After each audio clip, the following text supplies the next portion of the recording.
Hey Rebel Rouser, I'm Alan Voivod and this is Star Wars 7x7. This is a bonus episode based on Day 2 of Star Wars Celebration and the Lucasfilm Publishing panel that happened, and I will not bury the lead. They did announce just very briefly at the end of the panel that there will be a Journey to Episode 9 publishing initiative and that more details will be coming about it later this year.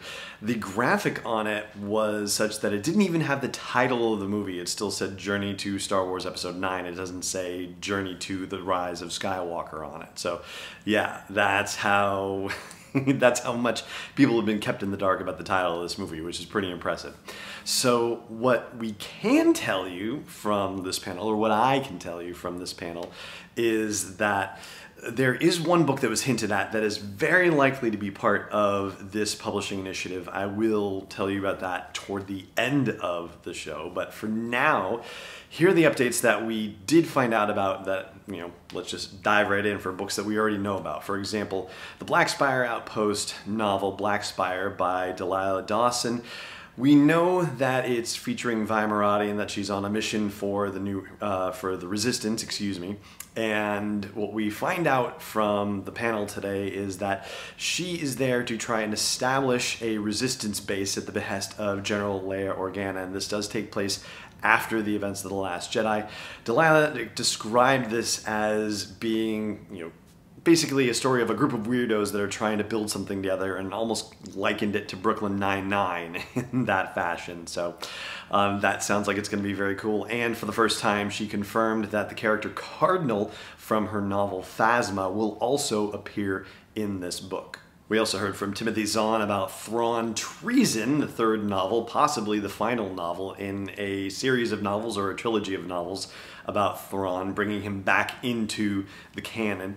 And essentially what we learned is that Thrawn is going to get caught in between the political machinations and power plays between Governor Tarkin and Director Krennic. So this is going to center around their political war over the future of the Imperial Army, the Imperial Navy, and the Stardust Project, which is of course the original Death Star project. Thrawn sort of unwittingly becomes a pawn in this situation, and so how he extricates himself from this is supposed to be one of those like, oh, this is crazy and surprising situations. And we already knew that Eli Vanto, the character from his first Thrawn novel, who was very popular, will be returning in this.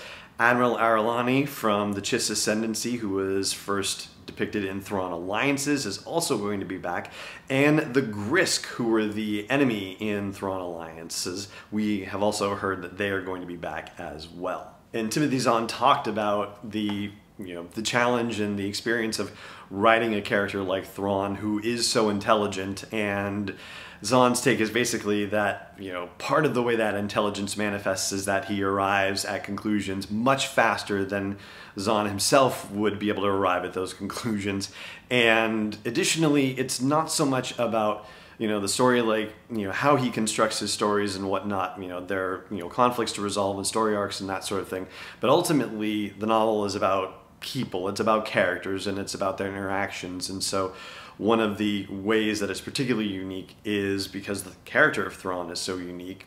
Part of the action of the novel is discovering how Thrawn is going to interact with these various people, how they're going to interact with him, and how they're all going to be going about achieving their sometimes mutual, sometimes not so mutual goals, and how that will bring, characters in conflict with each other, or, allow them to sort of team up together, at least short run, if not necessarily in the long run. And we also find out that there is a character who is an assistant to Krennic who will be appearing, was not named in the panel, but there was a Dunstig Tarot who was pictured in the Rogue One Ultimate Visual Guide, who is somebody who basically is so in love with the transport ship that Krennic uses that he's actually named it the Pterodon, similar to his own Silent P tarot name. But anyway, it could be the same character who, I guess, just absolutely loves Krennic and hates everybody else. So hates Tarkin, hates Thrawn, and so there may be some comic relief to be found there. as opposed to Alphabet Squadron, which Alexander Freed talks about being painful, and that this is sort of the story that he ends up writing. He's writing Alphabet Squadron about a group of traumatized pilots, and the reason things are so bad for them is because they've essentially been in a situation where their entire squadron was wiped out, and they may be, one or two of the only survivors from their squadron. And so that's why the whole Alphabet Squadron thing, why they're assembled together, because it may be, the one A-wing pilot that's left from one squadron and the one B-wing pilot that's left from another squadron. And so these are very broken, very fragile people who are being called to deal with this, elite TIE fighter group called Shadow Wing.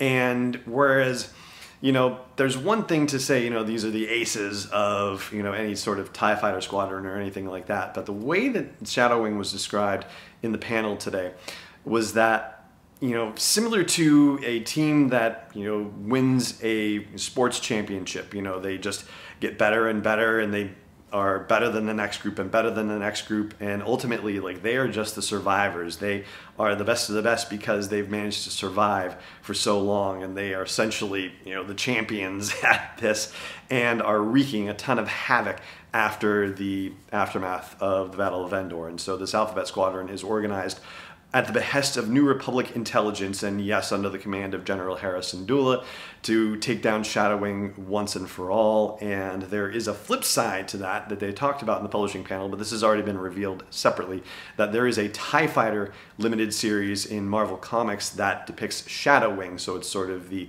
opposite end of the Alphabet Squadron story. And there are a few other announcements as well. A lot of them were more children's book announcements, like for example, there's going to be a Ray and Pals book from Jeffrey Brown, who of course is famous for doing Vader and Son and Vader's Little Princess and those kind of books. And there's another one by Caitlin Kennedy, which is called C-3PO Does Not Like Sand, which I've seen a copy of already and is very cute, and there will be a sequel coming, R2-D2 Lost on Endor, and a couple other children's books.